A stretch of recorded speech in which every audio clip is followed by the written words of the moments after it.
이제 말씀을 통해 본 기도, 우리가 이제 묵상하는 법을 배웠으니까 남이 해석한 것 말고 또 우리가 이 부분을 가지고 함께 생각하면서 아, 기도가 이런 것이구나 라고 한번 같이 공부해보는 시간이 됐으면 좋겠어요. 아까 누가 좀 얘기해서 제가 말씀드리는데, 기도의 본질에 보면, 요한계시록에 보면 기도는 성도 향로에 쌓여서 올라간다라고 되어 있어요. 그렇죠? 뭐가 돼서 올라가냐면 연기와 함께 올라가요. 그래서 올라가서 쌓여요. 쌓였는데 그것이 다 쌓이면 다시 내려와요. 이렇게 요한계시록에 써 있어요. 자, 그러면 내가 자꾸 올려보내면 어떻게 될까요? 위에서 쌓이면 다시 응답으로 내려오는 거예요. 근데 올라갈 때는 뭐로 올라가냐면 향연, 연기로 올라가요. 여러분, 연기에 힘이 있어요? 하나도 힘이 없는 거 같이 올라가잖아요. 내려올 때 번개와 우레로 떨어져요. 그게 기도하는데 여러분들의 붙잡고 있는 핵심이 되었으면 좋겠어요.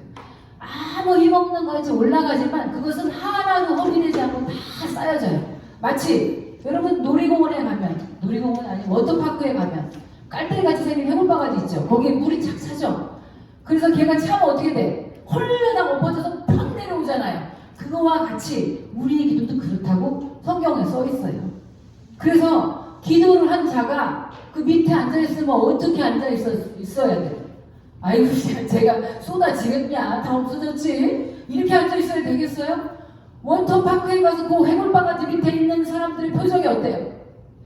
이러죠? 아이고, 죽었는데 오늘 이렇게, 이런 기대를 가지고 있으셔야 돼요. 그래서 지금은 아무 느낌도 없고 아무 힘도 없지만 영혼을 위한 기도는 하나님의 뜻과 부합됩니다.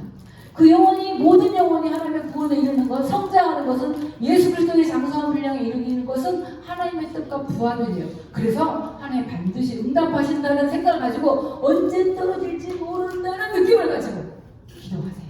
쌓여지면 반드시 내려옵니다. 말씀을 통해서 본 기도, 우리 좀 묵상해봐서 배워보도록 해요. 마가복음 11장 17절, 이거 어저께 거 아닌가요? 맞죠? 우리 한번 읽어볼까요? 시작. 이에 가르쳐 이르시되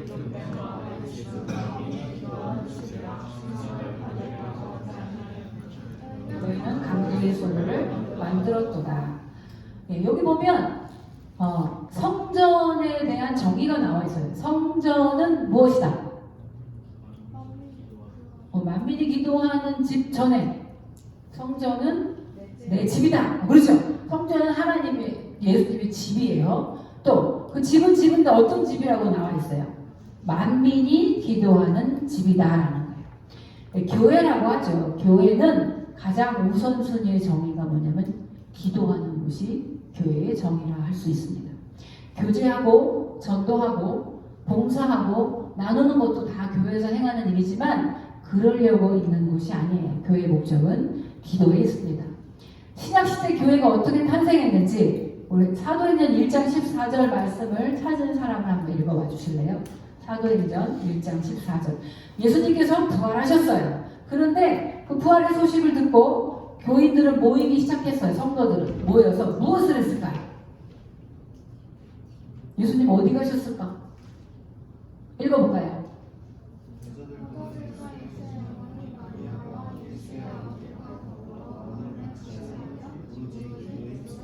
네, 뭐 했대요? 오로지 기도에 힘썼대요. 그렇게 모여서 기도할 때 신약 교회가 탄생한 거예요. 교회의 탄생도 기도와 함께 탄생이 됐고, 예수님께서도 내 집은 기도하는 곳이다 라고 얘기합니다. 따라서 기도가 사라진 교회는 교회라고 할 수 없는 거죠. 그렇죠? 이 땅에 교회가 사라지기를 원하는 가장 좋아하는 사람이 누구일까요? 원수방의 사단 아니겠습니까? 그럼 그 사단은 교회가 막 지어지는 것들은 그냥 내버려두고, 그런데 거기서 뭐 하지 못하게 방해하면 될까요? 그렇지. 기도하지 못하게 방해하는 거예요. 그래서 빨리 바쁘게 이렇게 우리를 이끌어가고 있어요. 그래서 회의보다 기도가 먼저 돼야 돼요. 그렇죠? 그래서 여러분들 모일 때 항상 기도하고 모이세요. 기도 10분 하고 회의 5분 하는 게 훨씬 더 좋은 결과를 유추시킬 수가 있어요. 기도 5분하고 1시간 회의하는 것보다도 더 좋은 결과를 유추해낼 수가 있습니다. 그래서 교회는 기도하는 집이다라는 것을 생각했으면 좋겠고요. 자, 그래서 이렇게 하면 맞는가 보세요. 만약에 내 집은 만민이 기도하는 집이다라고 얘기했어요. 기도하지 않으면 만민이 기도하는 집은 뭐가 될까요? 본문에서 보면 강도의 소굴이 돼요. 세상보다 못한 곳이 되는 거예요. 기도하지 않으면 세상이 된다라는 게 아니라 더 악화되는 거예요. 너희들 기도하지 않으면 그것이 강도의 소굴이 된다라는 거예요. 자, 이 얘기는 우리 말씀을 읽었으니까 묵상했으니까 얘기해 보도록 해요. 예수님께서 그동안 이렇게 심하게 얘기하신 적이 없었어요. 막 노하신 적이 없었어요. 두 가지 사건을 통해서 노예예요. 이거는 성전에 들어왔는데 성전에서 기도하는 집에 막 비둘기를 팔고 자기 수업을 챙기면서 장사를 해요. 근데 여기 장사를 했던 곳이 어디냐면은 이방인의 뜰이라는 곳이에요. 성전에 들어가면 이방인들이 들어올 수 있는 뜰이 있었어요. 근데 그 다음으로 들어가면은 여성의 뜰이 있어요. 여성까지는 들어와요. 그 다음에 제사장의 뜰이 있어요. 그러니까 아무나 못 들어가요. 자, 그러면 이방의 뜰에서는 누구나 다 들어갈 수가 있잖아요. 그럼 이방의 뜰에 들어가서 장사한다는 것은 무엇을 방해하는 걸까요? 이방 사람들이 모처럼 성전에 들어왔는데 수많은 자기 힘을 통해서 장사를 해요.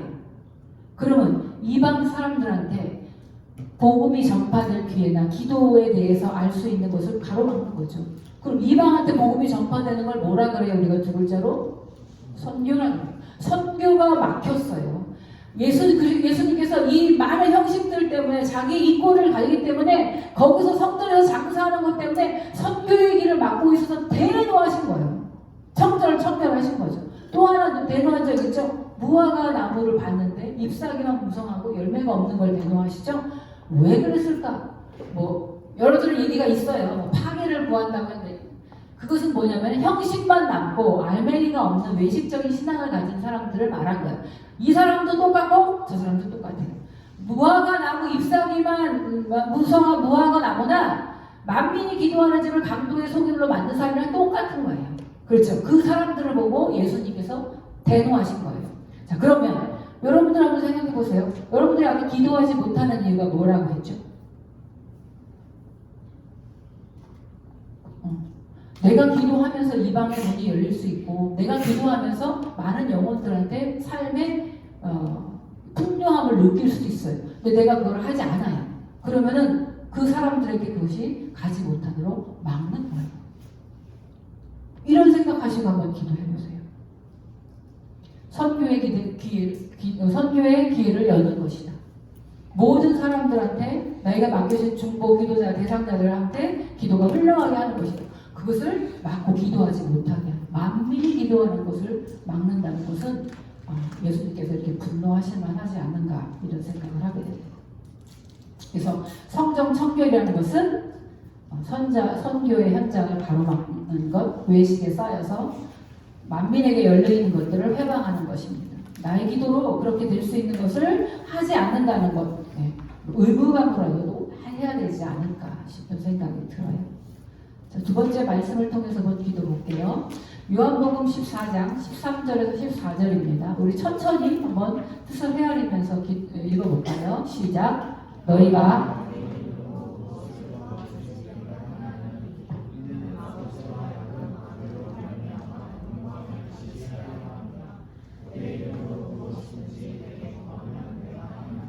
아멘. 예, 무엇이든지 구하면 행하려고 했으니까 내가 예수님의 이름으로 기도합니다. 아멘. 자, 이렇게 모든 기도의 종결 어미를 이렇게 붙이면 기도가 응답된다는 뜻일까요? 내 이름으로 무엇이든지 구하라는 것은 무엇일까요? 생각해봐요.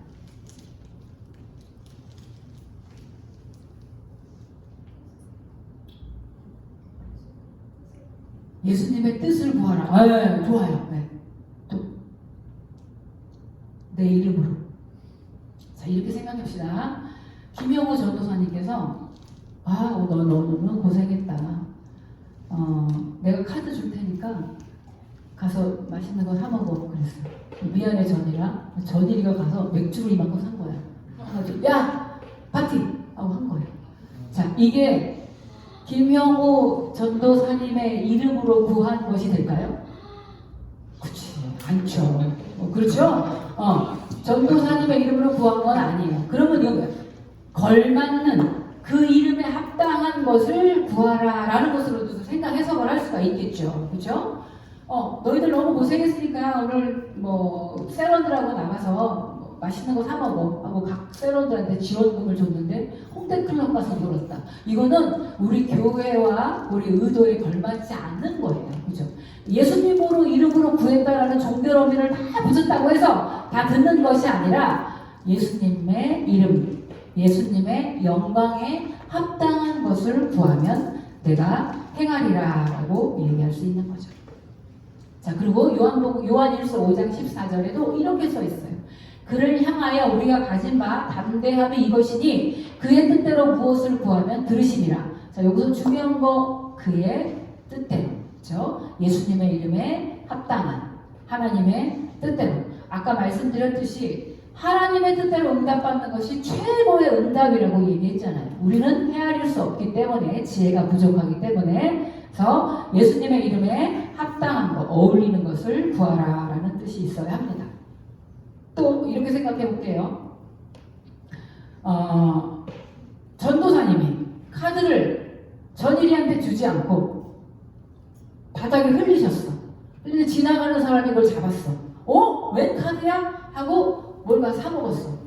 그러면 전도사님이 카드를 잃어버리는 순간 뭘 하실까요? 분실 신고하지. 카드 잊어버렸네. 분실 신고를 해요. 그 사람이 쓰도록 내버려 두지 않는 거예요. 그러면 왜 전일이는 가져가도 분실 신고를 하고 지나가는 사람이 가져가면 분실 신고를 할까요? 전일이하고 전도사님하고 관계가 형성되어 있기 때문이죠. 제자라는 관계가 형성되어 있기 때문에 그래요. 그래서 예수님의 이름으로 구하라라는 말은 나와 예수님하고 관계가 형성되어 있다는 것을 전제로 구하는 거예요. 이게 바로 성경의 가르침 때문에 이렇게 구하죠. 그래서 이 얘기 때문에 형식으로 예수님의 이름으로 기도하였습니다. 아멘을 취하기도 하지만 이 의미를 파헤쳐 들어가면 예수님의 이름에 걸맞는 것을 구하시오. 또 예수님과의 나와의 관계가 전제로 된다는 것이 있어야 합니다. 그래서 요한복음에 보면 뭐라고 있냐면은 너희가 내 안에 내 말이 너희 안에 거하면 무엇이든지 구하라라는 거예요. 그럼 이 말을 이렇게 해석하면 안 되겠죠. 하나님의 말씀을 잔뜩 내 안에 넣어. 나 다 알아. 외우고 있어. 그러니까 이렇게 구해. 이게 아니라 너와 나의 관계성을 얘기하는 거예요. 내가 너 안에, 너희가 내 안에, 내 말이 너희 안에 있으면 무엇이든지 원하는 대로 구하라라는 것은 관계성 안에서 구하라는 거죠. 하나님과의 관계를 생각할 때 이것은 구해야 할 것인지 피해야 할 것인지 우리가 분별할 수 있게 됩니다. 자, 세 번째 말씀을 통해서 본 기도를 보겠습니다. 히브리서 4장 16절 말씀 같이 읽어볼게요. 시작.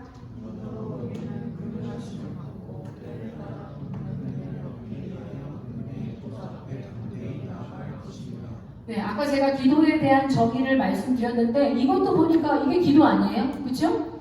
긍휼하심을 받고 때를 따라 돕는 은혜를 얻기 위하여서 은혜의 보좌 앞에 담대히 나아가는 것이 기도라고 저는 생각을 해요. 자, 그럼 봐요. 우리가 하나님의 은혜의 보좌 앞으로 나가면 얻는 게 있네요. 첫 번째가 긍휼하심을 받는 거예요. 죄인이죠. 매일매일 죄성에서 헤어나올 수 없는 거죠. 우리는 뼛속까지 죄인입니다. 그런데 그 죄의 모습을 입고 나갈 때마다 뭘 받아요? 긍휼하심을 받는 거예요. 죄의 용서를 받는 거예요.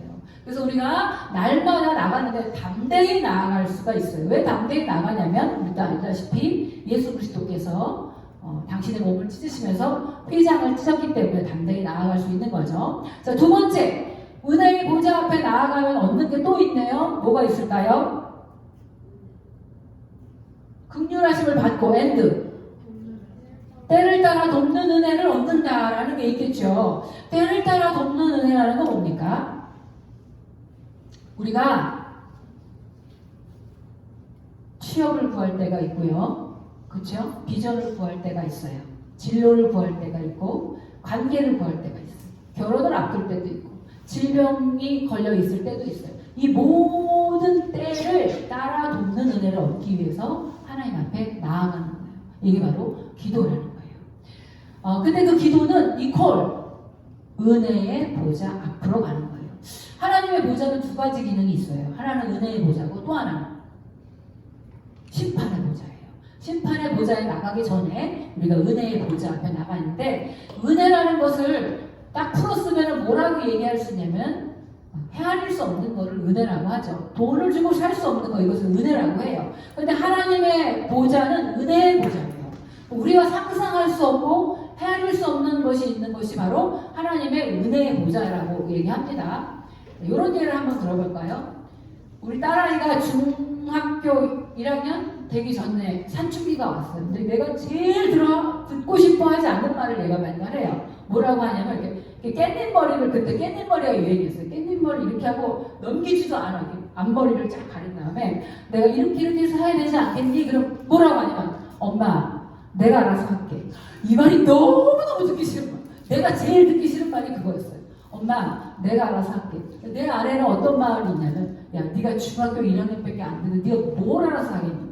네가 네 처지를 지금 뭘 알아서 하겠니? 이런 말이 꾹 참았지만 그래 너 고생 좀 해봐라 이런 생각을 하고 있었어요. 근데 얘가 사춘기 때 제일 많이 했던 게 내가 알아서 할게 이거예요. 우리도 이렇게 살고 있다는 거예요. 하나님 앞에 주님 제가 알아서 할게요. 기도의 은혜의 보좌 앞에 잠깐만 쉬겠습니다. 내가 이거 할 수 있어요. 이건 내 힘으로 될 것 같거든요. 아유 뭐 예전에도 이러지 않았어요 라고 하는데, 은혜의 보좌가 얼마나 크고 넓은 것인지 한번 제가 예를 들어 볼게요. 이렇게 예를 들어 볼까요? 출애굽한 백성들이 200만 명이에요. 자, 나가라 그랬어요. 막 나가는데 이 사람들이 어떻게 나왔냐면은 옷을 입고 허리띠를 메고 신발을 신고 급히 먹으라 그랬어요. 왜? 출애굽이 임박해 있기 때문에. 뭐 이렇게 편안하게 먹는 게 아니라 급히 먹고 출애굽을 합니다. 200만 명이 출애굽을 해요. 그래서 광야를 건널 때도. 광야를 건널 때 여러분 먹을 게 있어요? 없죠? 근데 광야에서 얼마 후에 만나가 내렸을까요? 광야에서 나오자마자 만나가 내렸나요? 한 달 후에 내려요. 한 달 후에. 자, 그럼 생각해 봅시다. 한 달 동안 어떻게 살았어요? 굶고? 한 달 동안 굶었나? 갖고 나온 걸로 살았지. 그럼 이 사람들이 바리바리 쓸고 나왔을 때 얼마큼 가져왔어? 한 달치 식량 정도를 가져온 거예요. 이게 내가 할 수 있는 거예요. 내가 하는 거는 한 달치 챙겨봤자 한 달치 식량 가져와서 먹으면 떨어질 거예요. 근데 하나님이 원하시는 은혜의 보좌 앞에 나가면 이들이 몇 년을 먹었어요? 광야에서 40년 먹었어요. 40년. 이게 은혜라는 거예요. 내가 챙겨서 뭐 생각해서 이렇게 계획을 세워서 나가 한 달짜리밖에 안 돼요. 길게 한 달이에요. 이 사람들도 내가 그 가나안까지 갈 때까지는 이 정도 양식이 필요하겠지라고 생각하면서 가져온 거 아니에요? 그런데 주님께서 은혜를 베푸시면 40년을 먹일 수 있는 게 바로 은혜의 보좌 앞에 나가는 거예요. 여러분 한 달치 식량 구하겠어요? 40년치 식량 구하겠습니까? 은혜의 보좌 앞에 나가시면 생각할 수 없어요. 상상할 수 없어요. 헤아릴 수 없어요. 그런데 하나님께서 우리 기도를 통해서 이렇게 주시는데 어떻게 나가라고요? 담대히 나갈지다 라고 나와 있습니다. 내가 알아서 할게 없는 얘기예요. 여러분의 삶 속에서 지워버리는 말이 되었으면 좋겠어요. 하나님 앞에 모두 다 의탁했을 때 하나님의 원대하신 계획들이 여러분의 삶을 이끌어갈 줄 믿습니다. 자, 그 다음 네 번째 거 볼게요. 마태복음 6장 33절에서 34절 읽을게요. 시작. 그런즉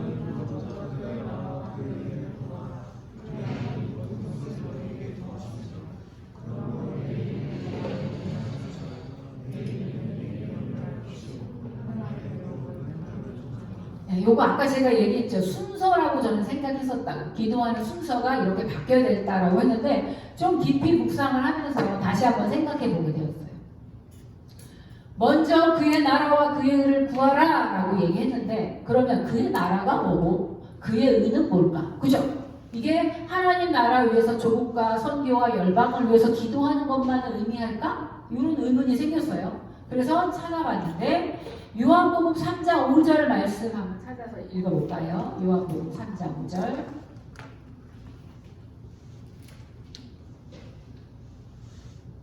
네, 찾으신 분 읽어주세요. 예수께서 대답하시되 진실로 진실로 너희에게 이르노니 사람이 원하는 것을 하지 아니하면 하나님의 나라에 들어갈 수 없느니라. 예, 여기 뭐가 나오냐면 하나님의 나라라는 말이 나오죠. 예, 그러면 하나님의 나라에 들어갈 수 없다라는 거니까 이거는 하나님의 나라가 있는 거예요? 앞으로 있을 거예요? 잘 모르나? 물과 성령으로 거듭난 나 사람이 들어갈 수 있으니까 내가 들어간 거야, 안 들어간 거야? 아직 안 들어간 거죠. 다가올 하나님의 나라가 있다라는 거야. 우리가 영원히 거할 하나님의 나라가 있어요. 자, 그 다음에 마태복음 4장 17절 말씀을 한번 찾아볼까요? 마태복음 4장 17절 말씀.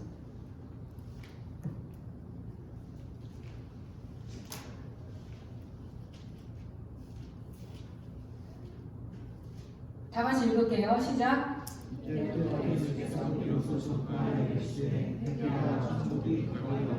네.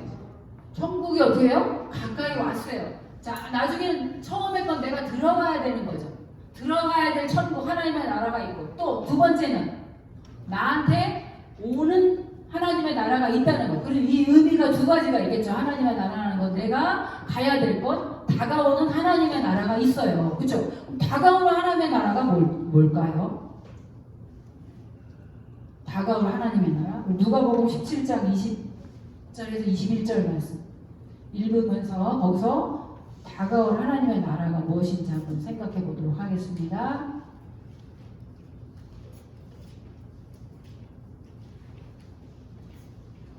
자, 읽을까요? 시작.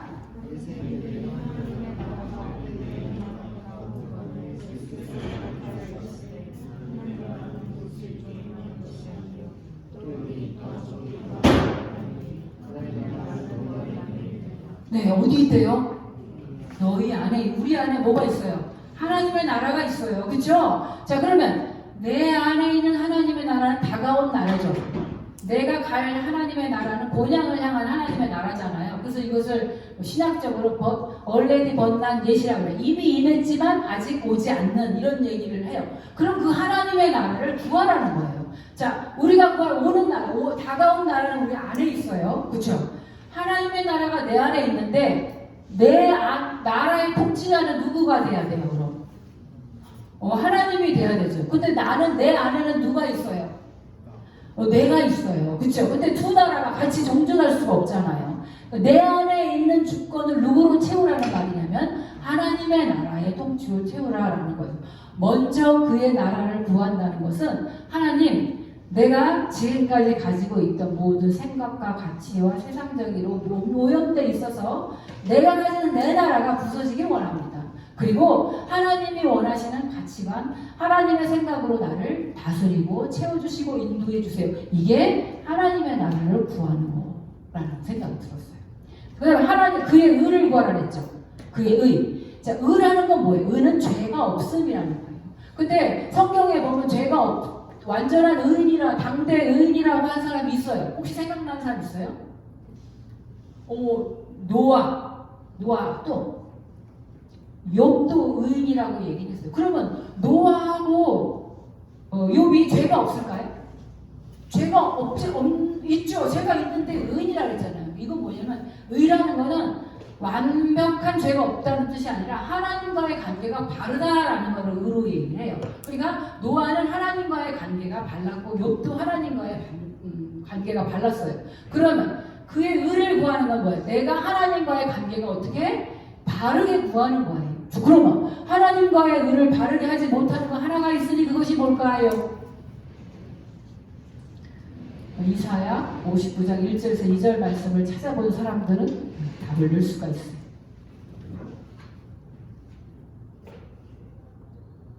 자, 찾으셨어요? 하나님과의 올바른 관계를 방해하는 게 뭐라고요? 죄라고 나와요. 자, 그래서 먼저 그의 나라와 그 일을 구하라는 것이 순서적으로 먼저 하나님 나라와 열방을 구하라라는 뜻도 있는 것 같아요. 그리고 저는 그렇게 적용을 해왔고, 또 하나님의 나라라는 것은 내 나라가 무너지고 하나님, 내가 하나님의 나라의 통치를 받게 해주세요. 그러니 이렇게 기도하는 자는 내일 무엇을 입을까? 내일의 영역들을 내가 근심하지 않는다는 거고, 하나님과의 나의 올바른 관계를 위해서 내가 죄를 이기게 하시고 내가 지었던 죄들을 주님 앞에 통하게 하여 주셔서 나를 씻어주세요 라는 기도를 할 수 있는 것은 죄에서 멀어져서 하나님과의 바른 관계를 구하는 것이기 때문에 기도에 하라는 말에는 이 큰 의미가 함축되어 있다고 생각을 합니다. 자, 이제 마지막이네요. 힘을 냅시다. 자, 말씀을 통해 본 기도 다섯 번째, 에스겔 36장 37절 말씀 같이 읽을게요. 시작. 주 여호와께서 이같이 말씀하셨느니라. 그래도 이스라엘 족속이 이같이 자기들에게 이루어 주시기를 내게 구하여야 할지라. 내가 그들의 수요를 양떼같이 많아지게 하되. 자, 예수님께서 주님께서 이렇게 얘기하셨어요. 너희가 기도해야 돼. 내가 너희 수요를 많게 할 거야. 예전에는 이 민족의 수가 많아지는 게 굉장한 축복이었어요. 나라가 망하지 않는다라는 뜻이 되죠. 그래서 이스라엘 회복을 얘기하셨는데 찾아볼게요. 에스겔서 36장 33절에 보면 어떻게 회복하실 것인가에 대해서 얘기 나와요. 한번 읽어보고 하나님께서 회복하실 계획을 우리 한번 찾아볼게요. 어떻게 회복하신대요?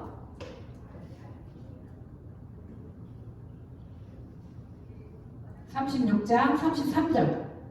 성읍들에 사람들이 거주하게 하고. 그럼 지금 성읍들에 사람들이 있어요, 없어요?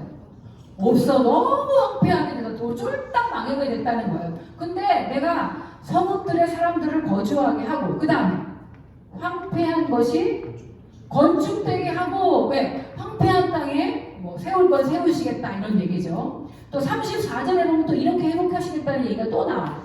거기는 황폐한 땅에 뭐가 되게 한다고 말씀하셨나 볼까요? 경작지가 되게 하고 삶의 터전이 되게 한다라는 얘기겠죠.